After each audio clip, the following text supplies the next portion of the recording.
folks, Josh Knight the First here with another episode of Writer Rewind, coming to you with episode 6 of the series. Let's get right into it. So this week on Kamen Rider Geo, we're seeing that we've gotten to the Phase episode. Now I get it, we're technically in episode 6, and you would think it would have made more sense in episode 5. I'm not in control of that, you know, for theming purposes. But here we're getting to a lot of things that are actually thematically the same as that series, as Kamen Rider Phase. And we're going to see a lot more development of the character of Sougo, which I'm very happy for, and a lot more really great fight scenes. But let's go ahead and get into the story where we left off last week. So as it was revealed at the end of last week's episode, we see that another Phase is hiding underneath the power of another Fourze. The character Sakuma there was apparently already approached by another Timejacker earlier on in the story back in 2003, which we'll go ahead and cover in a little bit, so he's carrying two Rider powers at once. Now apparently, this isn't making one form stronger than the other, they're just kind of stacking on top of each other. It's basically like wearing two layers of clothing. And also going along with that last week, we also saw that Tsukuyomi was trying to defend Karen, but also had somebody interfering into that fight. And two characters we saw introduced there are characters that are holdsover from Kamen Rider Phase, and these would be the main two writers of that series. Of course, we have the person who's the antagonist, who is Masato Kusaka, who's the secondary writer in that series, who was Kamen Rider Kaiza, and of course our main character, who's actually going to be interacting with our main characters here, which is Inui Takumi, who is the main user of the Phase gear in that series. Now in that series, Takumi was something of a loner. He got a job at a dry cleaner that he kind of found his way into, and a lot of them were tied to the events of that series and Smart Brain and the Orphnoch outbreak. He's somebody who was described as not really having dreams of his own, but he felt purpose in protecting the dreams that other people had. That's the character that we see introduced here, interacting with Sougo, and interesting enough still has a lot of those character tics carrying over from that original series, that he doesn't like hot things, still works at the dry cleaner there at the Kikuchi dry cleaner, and wants to make everybody's laundry just as clean as possible. Now for the most part, I do have to admit that Takumi doesn't have a lot to do in this particular episode, and for what it's worth, I think I'm okay with that, and that's mainly because this isn't the first time that he's come back to the franchise. Several times throughout the franchise, we've seen him come back for a movie or two, for Heisei vs. Showa, or also the Kamen Rider 4 spin-off movie there in Kamen Rider Drive, where he's reprised the role of Takumi before.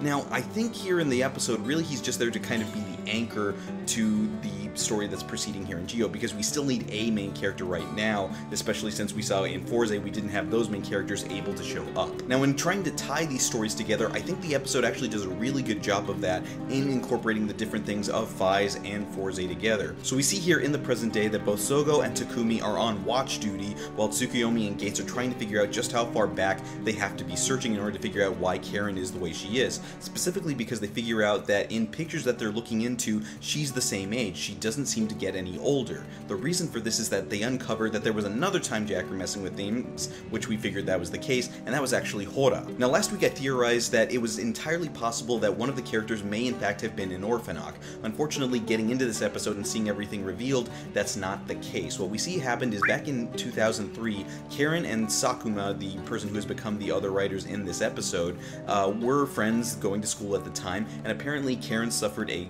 fatal car accident. Well, what happened was, during his grief, Sakuma was visited by Hora, offered the power of the another writers, and became another Phase. Now I think it's interesting that Hora's MO is usually approaching somebody who's worried about a family member or a friend and offering up the contract there.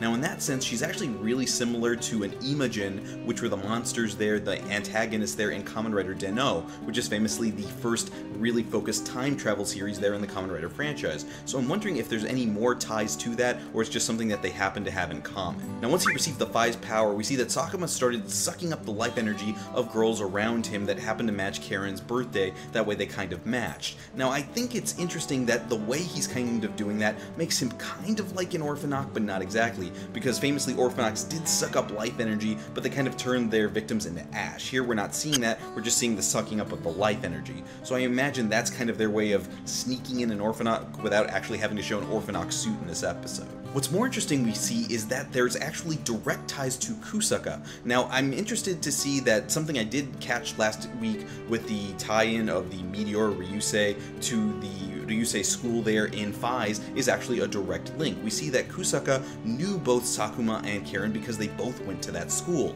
Now, the people who went to that school are a very big part, as I mentioned at the end of last week's episode, of the plot of Kamen Rider Phase. So here, making them directly tied to Kusaka is a strong move. As such, Karen directly asks Kusaka to go ahead and stop this for her, to essentially kill her to make sure that Sakuma couldn't take any more victims. And so we see here that Kusaka's motives were actually quite altruistic, which are a little bit more different than his characterization back in the original Five series. Now once all of this has been put out on the table, we see that now's the time for Takumi to hand over the ride watch he's been holding on to over to Sougo, since he figured he was the person that this should go to. What interests me is just how quickly Sougo gets it and then immediately hands it over to Geiz, telling him he needs to go into the past to take care of that.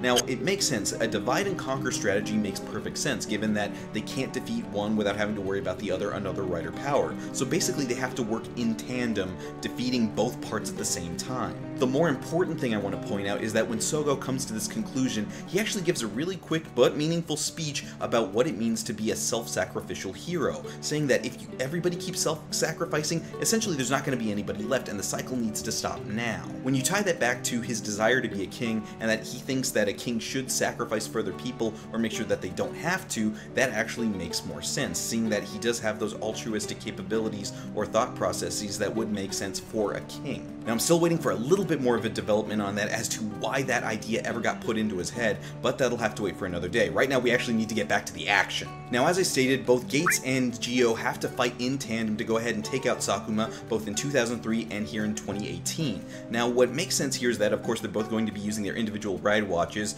Geiz using the Fai's watch that he was just given, and Sougo using the Forze watch. Now for the Forze portion, really we're seeing more of the same that we saw last week. He's using that same drill kick the way it's supposed to be used, and that fight's actually over with pretty quickly. The main focus is actually on Geiz's fight as he's using the Fai's ride watch to go ahead and gain the Fai's ride armor. And really, that fight is super clean. Again, we're seeing Sakamoto at work here directing this episode. You see all of the flips and the explosions and the attention to detail, the shot-for-shot comparison between the way the Crimson Smash, which is Fai's rider kick, the way that Geiz is using that exactly the way it's supposed to be used. And it's nice that he ends the whole fight with this kind of cool guys don't look at explosions thing that we seem to really take for granted in Tokusatsu, but for him it works right now. He's feeling himself and he's cool right now. And now that he's freed of the burden of the Another Rider power, Sakuma can listen to Karen's feelings and actually hear her as she tells him, look, thank you for everything, but I'm fine now. I don't want you to be burdened by me. Go ahead and live your own life. You can live for yourself now.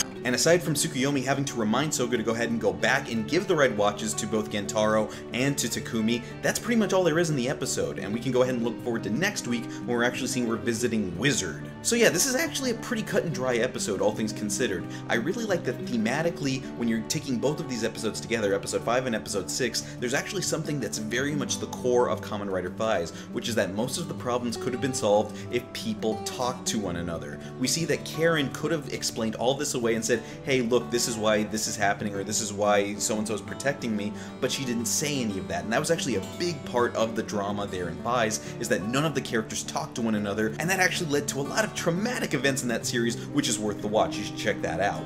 But for the time being, I'm glad that that kind of carried over here, and there's a bit of commentary about self-sacrifice, which there is a lot of in Kamen Rider over the different series over the different years, but I like that they commented on it here. The bigger thing I'm wondering about are the changes to the timeline that the Time Jackers seem to be doing every episode. In this sense, they're winning. Every time that they replace another writer's power, that writer forgets everything, so they are changing history no matter what.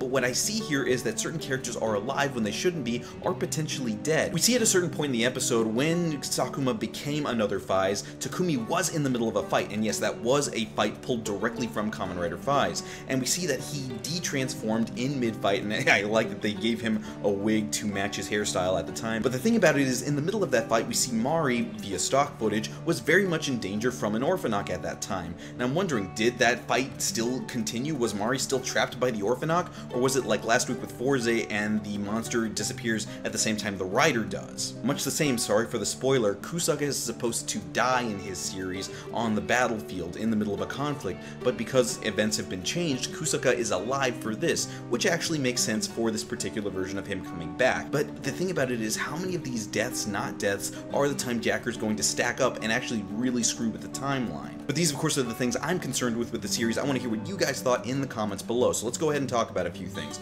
First off, that episode of Fies that we had interrupted. Do you think Mari actually got out of that fight okay, or did she die there in the past? Secondly, the overall timeline. Because the Time Jackers are making so many changes to the past, is there any sort of way of keeping track of the original timeline unaltered? And third, based off the way the ending fight went in this episode, do you guys so far prefer that they're taking a more comical aspect to the way the final attacks are used, or a more accurate way of depicting those final attacks? You tell me in the comments below. And of course, during the week, you can always talk to me over on social media. On Twitter, I'm at JoshKnight1st. This has been episode 6 of Rider Rewind for episode 6 of Kamen Rider Geo, Fies Kaiza 2003. I'm Josh Knight the First. I'll see you guys again next episode.